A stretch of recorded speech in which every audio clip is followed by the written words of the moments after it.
Salut mes sportifs et bienvenue sur ma chaîne Alex Levent. Aujourd'hui je suis une nouvelle fois accompagné de mon ami Laurent. Comme tu le connais, hein, ça fait 3 fois qu'il passe sur ma chaîne YouTube. Hein, on aime bien, on s'aime bien. Du coup, on fait beaucoup de vidéos ensemble. Si tu le connais pas, je te le présente. Il a eu une transformation extraordinaire.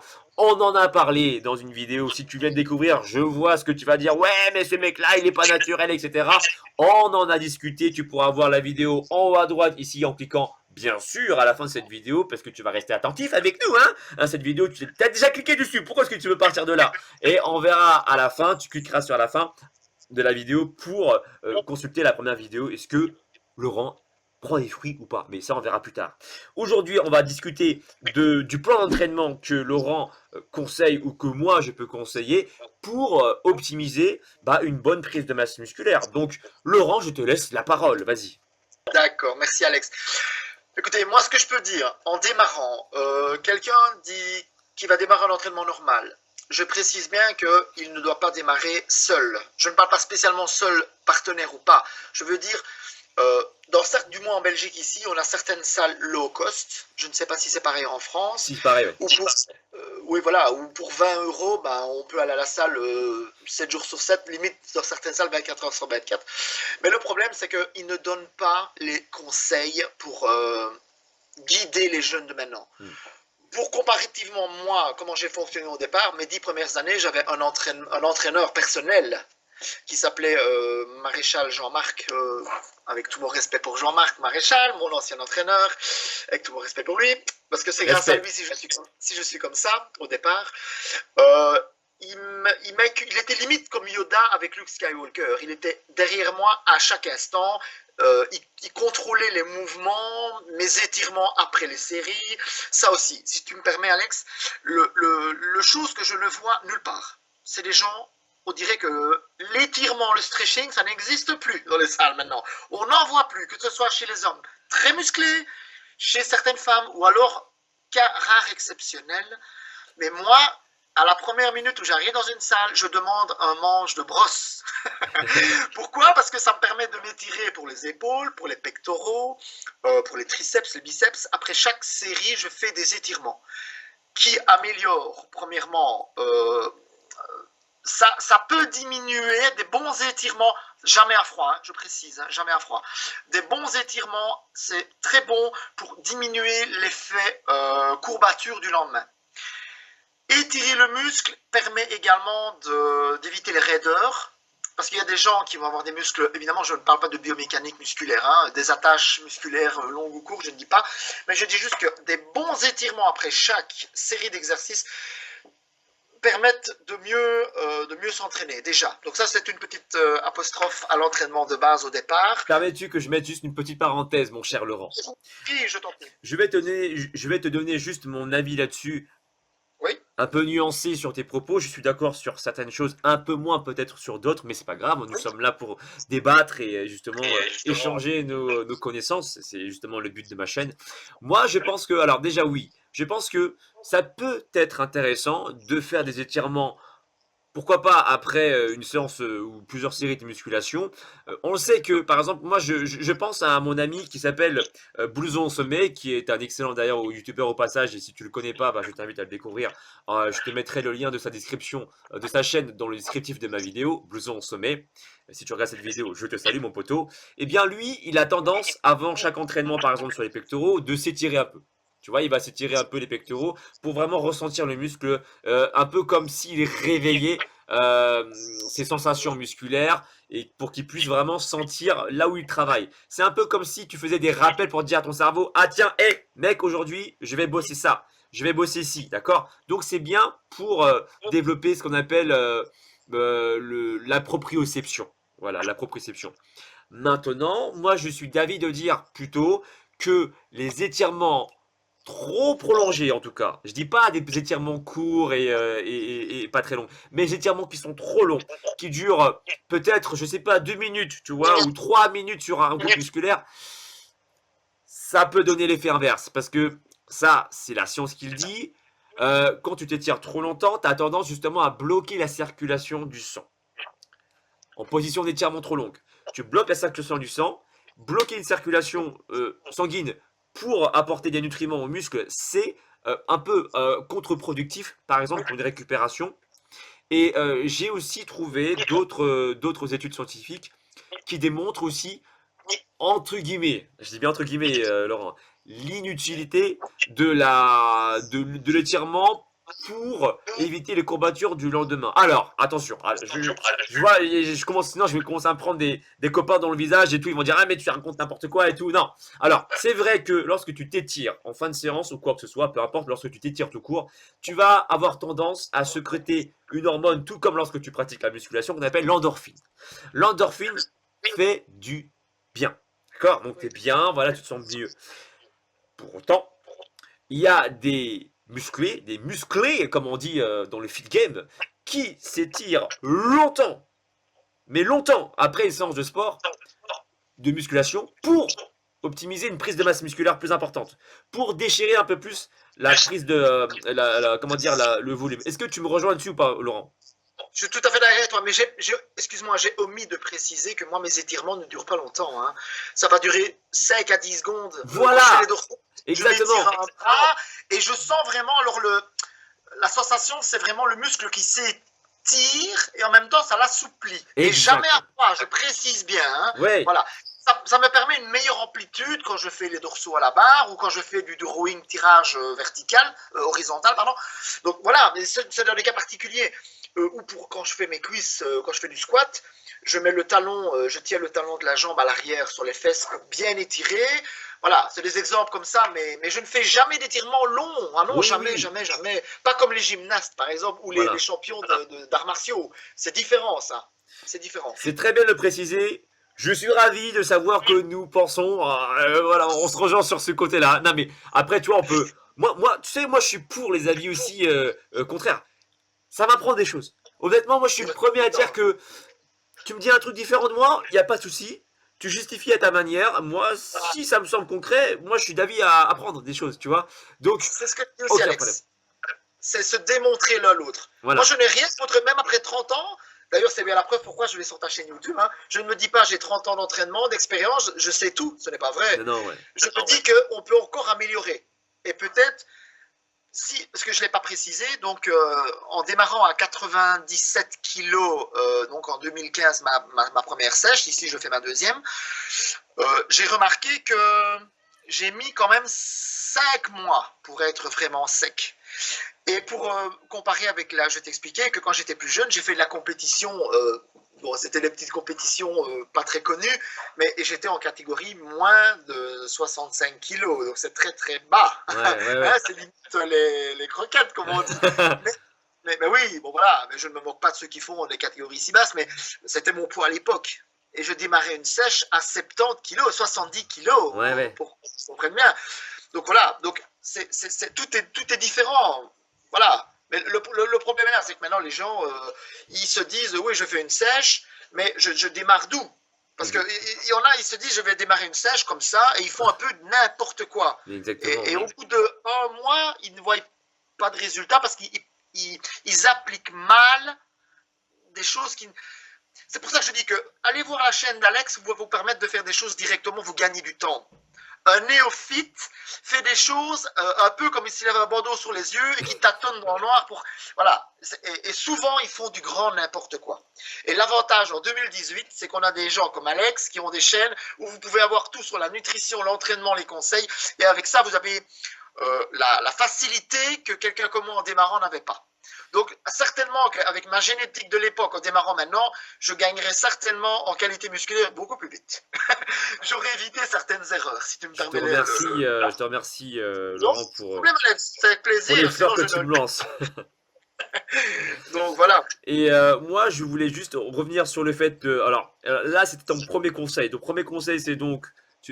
Pour résumer un petit peu ton premier conseil, c'est d'être assisté, de ne pas faire n'importe quoi, ou du moins d'aller justement se cultiver sur, tu l'as dit, sur ma chaîne ou bien sur mes autres confrères, tout simplement, pour qu'ils puissent apprendre les erreurs à éviter. Et c'est d'ailleurs un des conseils que j'apporte également sur une de mes vidéos sur les entraînements, de s'attarder sur les bonnes techniques d'exécution pour ne pas, comme tu l'as dit tout à l'heure, mettre un blanc dans les yeux, foncer tout droit sans savoir là où met les pieds et apprendre des erreurs comme ça. On peut apprendre des erreurs de chacun, enfin des erreurs qu'on fait. Mais c'est vrai qu'on gagnerait vachement beaucoup plus de temps, déjà avec des connaissances peut-être un peu plus approfondies, en regardant un peu le contenu de différentes personnes et d'essayer des différentes techniques pour ensuite s'approprier celle qui marche le mieux pour soi. C'est ça le truc. Exactement. Ça c'est bien précisé ça.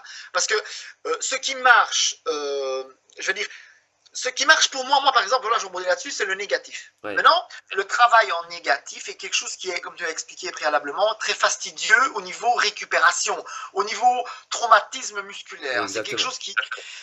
moi, j'ai l'avantage que je peux m'entraîner en règle générale tous les jours.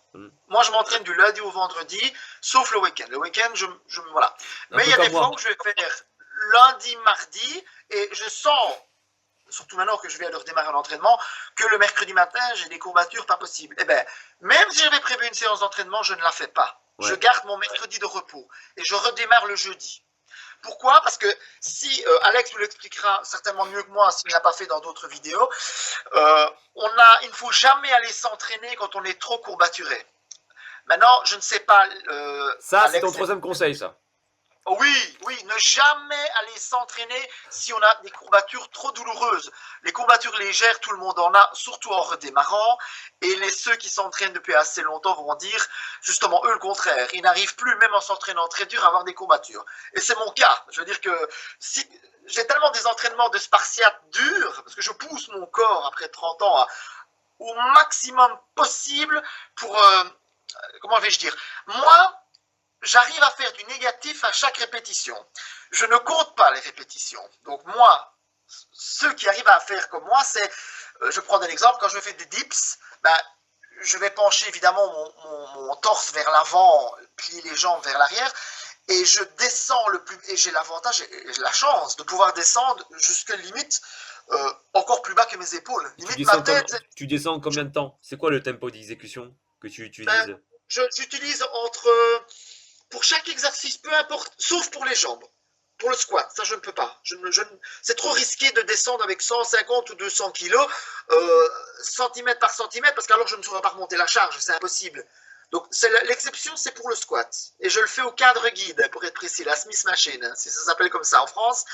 Mais sinon, pour les autres mouvements, en gardant évidemment la tension musculaire, donc pour les néophytes, c'est de ne jamais laisser retomber les poids sur les autres poids, pour garder la tension musculaire, c'est ça.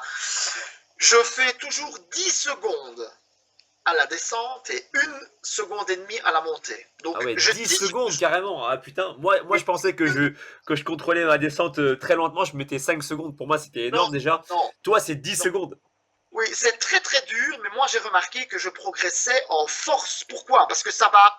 Je parle bien, entendons-nous bien Alex, je précise, c'est bien de me corriger parce que ça me permet d'avoir ton avis professionnel, mais moi personnellement, pour mon cas personnel, j'ai remarqué que le travail en négatif renforçait mes tendons et mes ligaments.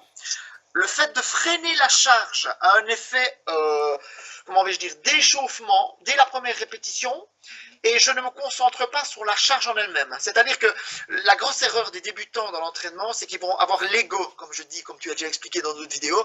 On a tendance à regarder le poids, mais on ne fait pas attention à la technique de l'entraînement et de la manière de faire correctement le mouvement. Et ça, c'est les plus grosses erreurs des débutants. C'est de ne pas faire le mouvement polymécanique, peu importe le terme que tu emploieras, correctement pour faire, peu importe que ce soit les dorsaux, les bras, les biceps, les triceps, ça ne change rien. C'est de faire le mouvement correctement, avec le nombre, si possible, adéquat de répétitions. Voilà, évidemment. Mais le problème, moi, pour revenir sur le négatif, c'est que je ne compte pas les répétitions.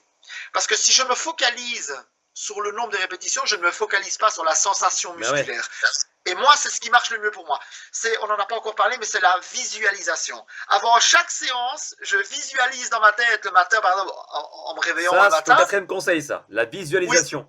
Oui, toujours, parce que le fait de visualiser la séance, si vous savez déjà à l'avance ce que vous allez faire à la salle, par exemple, le nombre si vous faites vos pecs, par exemple, si vous savez que vous allez faire le développé couché, puis le développé haltère incliné, ça aussi, c'est un conseil important. Je conseille toujours les haltères mieux que les barres. toi, tu le sais pourquoi? Parce que c'est l'amplitude qui est plus grande. La barre t'arrête au niveau de la poitrine, que le développement haltère permet une plus grande, enfin, comment est-ce que tu dirais le terme, développement plus important du mouvement, et tu peux descendre plus bas, ce qui D'amplitude plus étire beaucoup importante, mieux le ouais. muscle. Voilà, donc voilà, on va pas mélanger tout, pour pas, sinon nos musclés vont un peu être paumés, mais je dirais que c'est ça. L'important, c'est mon travail négatif personnel, c'est de ne pas compter les répétitions, mais de compter les secondes. Donc je veux dire que je vais mettre sur mes machines préférées, moi ce sont les hammer strength, donc les machines où tu mets directement le poids sur les machines et pas avec je dirais des plaques. Voilà, Ouais. tu charges directement dessus. Et ça me permet de ressentir beaucoup mieux. Tu n'as pas la déperdition au niveau des poulies. Parce que plus, c'est le principe des leviers en physique, hein, plus il y a de poulies, plus le poids soulevé ne correspond pas à ce qui est lié sur la machine. Hein. Ouais, carrément, carrément. Voilà. Mais l'entraînement est d'autant plus dur d'avoir un poids directement en main que sur une machine où tu vas penser voir 100 kilos indiqués sur la machine. Mais il faut rester logique, tu ne tires pas 100 kilos réellement. Enfin, tout dépend de la machine, entendons-nous bien, Alex. Hein, Oui, bien sûr, bien sûr, bien sûr. Loguer là-dessus. Bon, mais pour clôturer l'histoire, je dis que moi, mon travail, je compte, par exemple, je ne dis pas 1, 2, 3, 4 secondes à la descente, je fais 101, dans ma tête, hein, 101, 102, 103, 104, jusqu'à 110. Donc, je descends vraiment l'amplitude du mouvement au maximum et j'inspire quand ça descend et je souffle d'un coup, un peu comme une pompe à vélo. Je pousse le poids au maximum en haut. Je le bloque, une seconde, je contracte et je redescends encore 10 secondes si possible. Hein.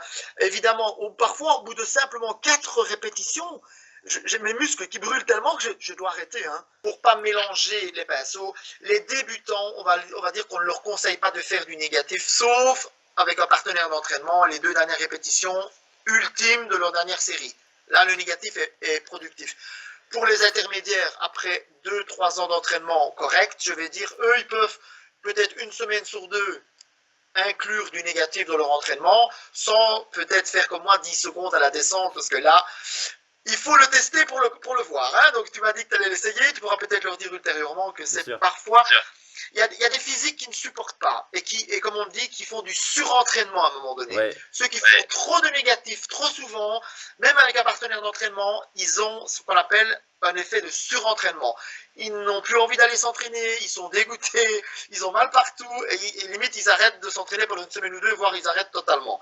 Donc voilà, c'est les erreurs de débutants qui veulent trop faire au début, qui exagèrent dans les charges, parce que ça on en a parlé tantôt aussi. L'ego, c'est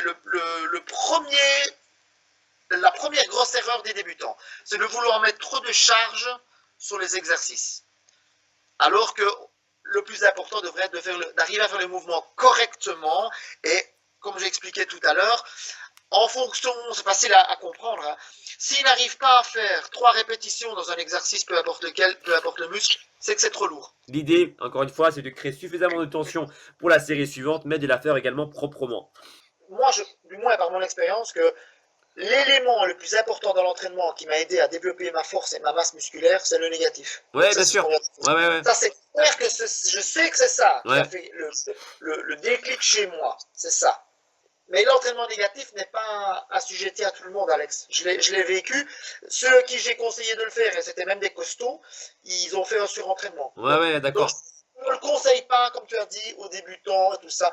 Laurent, je te remercie énormément pour le partage pour ma communauté et je pense qu'ils te seront très, très reconnaissants. N'hésitez pas à vous exprimer dans la barre des commentaires. Si vous avez des questions à nous poser, eh bien, allez-y, sentez-vous libre de le faire. Laurent et moi, on se fera un plaisir de vous répondre, n'est-ce pas, Laurent? Bien sûr.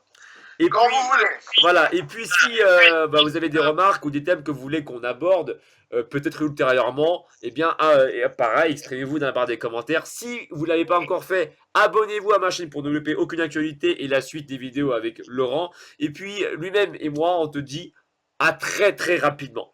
Voilà. Au revoir les musclés. Ciao.